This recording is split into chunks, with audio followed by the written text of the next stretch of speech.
Hello, I'm Doug Calhoun. I'm Adele. We're glad to be with you today, representing our work in the book of Spiritual Rhythms for the Enneagram, a handbook for harmony and transformation. And we are going through the numbers. And today we're looking at the number ones, the beloved ones, and how breath prayers might be something helpful for them. But first, just a little word about the context.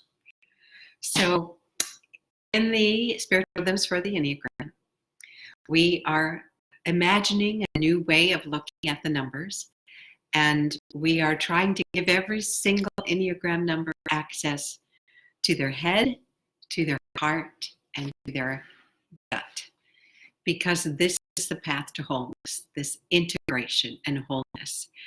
And one of the ways we do that with the breath prayer is it's a way of putting us in touch with our bodies. It's a way of remembering that we're body beings and that spirituality isn't something that happens between our two ears. It's something that gets lived out in bodies.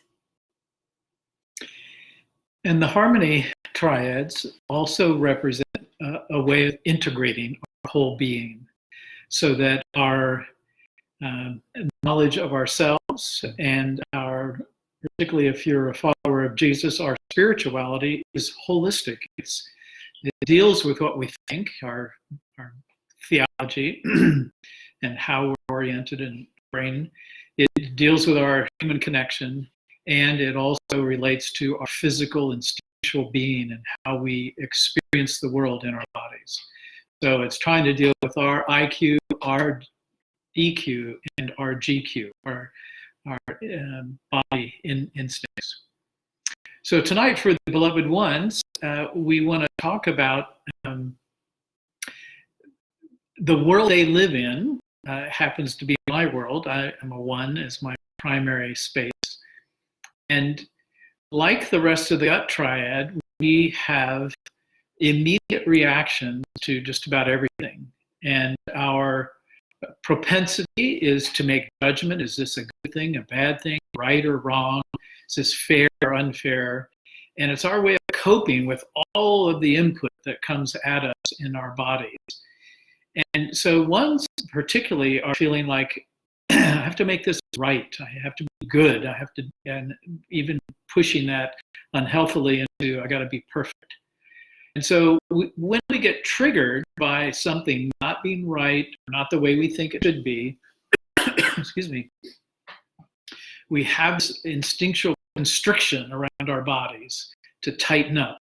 And so that's when we can tell when we're unhealthy. And so breath prayers, again, as we mentioned 2 days ago for the 8s, I think for the 1s as well, it's a very powerful tool to keep us in our true essence and self in Christ.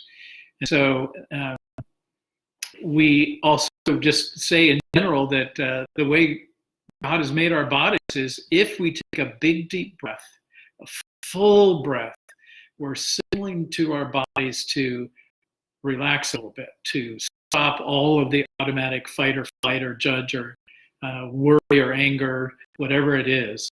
And so for the breath prayers, you're basically taking advantage of that. You breathe in some truth that's very helpful, and you're breathing out another truth or saying something you want to get rid of. And so there's different ways of doing it.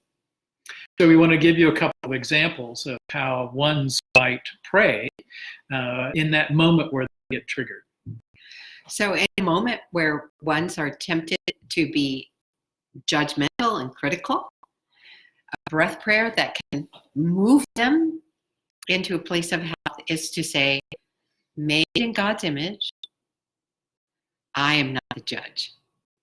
To unload some of that heaviness that comes from being critical. It's a burden to constantly critique and be judging everything. So, deep breath. Made in God's image. Breathe out, I am not the judge. Let all of that go off you. There is a judgment, but it's not you that's going to be the judge. So that's one of the first examples. And then another example is to be able to breathe in and say, God, you are good. God, I am good enough. And if you're just without a faith background, you can just say, you are good and I am good enough. The good enough is one of the healing phrases that ones can adopt, because they're usually saying, I should have, I ought to have, how come I didn't? And so measuring and judging themselves. Yeah. So the I am good enough phrase is not just judging out there, it's actually judging me. And so being able to say, God, I am good, and God, you are good, and God, I am good enough. And relax into that. And for these breath prayers examples that we're giving you, it may take you several different breaths to just lean into the truth and allow that prayer to actually inhabit your body in a way that really gives you that sense of release and presence, which is our ultimate goal. Third breath prayer for the ones is to really connect their head, heart, and gut, the goodness of the one with the joy of the seven and the creativity of the four. So head, heart, and gut. So rather than just operating in their gut judgment, they breathe in goodness. That's their virtue. Goodness creates joy. Goodness is not this good in the best sort of the way that Mark Twain talks about. Goodness is creative joy, creating joy. And so when the ones are in that space to let their goodness create joy, they are a joy to be around. Goodness creates joy. And so that's the ones that we have in the book. As I spent time as a beloved one, and as I work with beloved ones, one of the things I notice that ones are constantly thinking about is order. They want to order things because that they feel like they have a way of how that should work.